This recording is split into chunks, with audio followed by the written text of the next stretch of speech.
اسلام نے ہمیں نظم دیا ہے، سجدے 2 ہوں گے، رکوع 1 ہوگا، سجدوں میں تسبیحات یا 3 ہوں گی یا 5 ہوں گی یا 7 ہوں گی، اس طاق کی عدل کو برقرار رکھا جائے گا، رکوع میں اعتدال ہوگا کہ سر اور پیٹھ برابر ہوگی،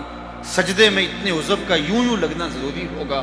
قیام میں یوں ہوگا، جب آپ نے ہاتھ اٹھانے ہیں تو تلیاں بالکل سیدھی ہونی چاہیے، ایک ایک انداز میں آپ کو منظم رکھا گیا ہے، اور آپ کو جو ہے وہ نظر سجدے کے وقت کہاں ہوگی، قیام کے وقت کہاں ہوگی، رکوع کے وقت کہاں ہوگی۔ یہ نہیں ہے کہ آپ نماز میں پڑھ رہے ہیں اور داڑھی میں ہاتھ لگا رہے ہیں اور ادھر ادھر عمل کثیر سے روکا گیا ہے، ایک نظم دیا ہے۔ تو پوری زندگی جب منظم ہو جائے تو زندگی کا حسن نصیب ہو جاتا ہے، اور جب زندگی بے ہنگم ہوگی تو پھر طبیعت میں غیر مری قسم کا تقدر ہوگا، بعض کا انسان محسوس نہیں کرتا، ان چیزوں سے بہت زیادہ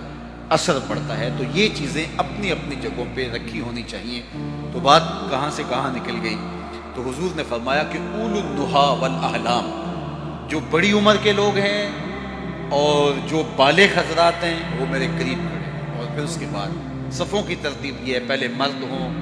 بالغ ہوں، پھر اس کے بعد جو ہے وہ بچے ہوں، پھر خواتین کی صفیں ہوں۔ تو ہمیں شریعت نے یہ ساری ترتیب دی گئی ہے۔ صفوں کو سیدھا کرنے پہ باب تثبیت الصفوف دے کے آقا کریم کتنا زور دیتے تھے صفوں کو سیدھا کرنے کے لیے، کہ صفوں کو سیدھا کرو گے تو سیدھے رہو گے، ورنہ تمہارا دل ٹیڑھے ہو جائے۔ تو صفوں کو سیدھا رکھنے کی ترغیب دی گئی، مرتب کیا گیا، جنگوں میں صف بندی کی گئی،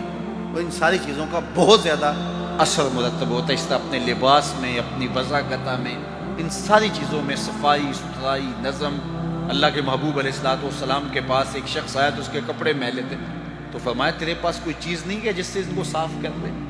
اور ایک آیا اس کے بال الجھے ہوئے تھے، فرمایا من کانا لہو شعر فلیکرمہ، جو بال رکھے پھر ان کو سوار کر کے بھی رکھے، الجھے بال نہ رکھے۔ تو یہ ہر چیز کے اندر ایک نظم ہونا چاہیے۔ تو آقا کریم علیہ السلام نے فرمایا کہ جو اہل احلام ہیں اور اہل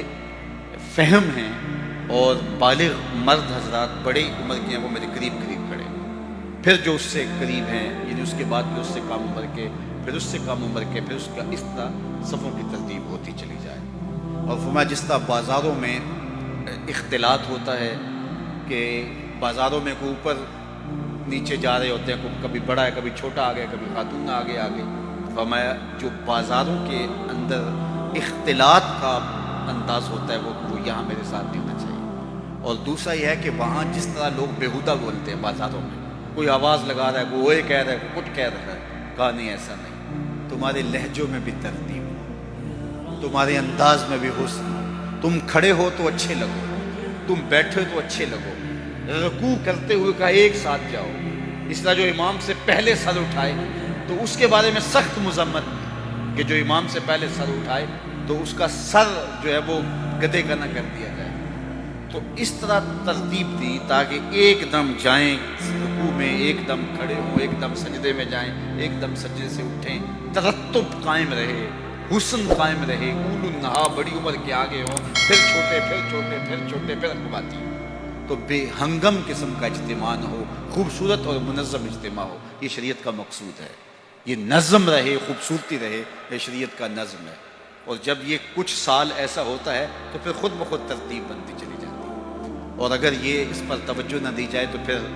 عجیب سا ایک ماحول بن جاتا ہے، تو اس سے دلوں میں بھی اختلاف پیدا ہوتا ہے اگر صفیں ٹھیک نہ ہوں۔ تو ان چیزوں کا حضور نے احتیاط کے ساتھ لحاظ کرنے کا حکم ارشاد فرمایا۔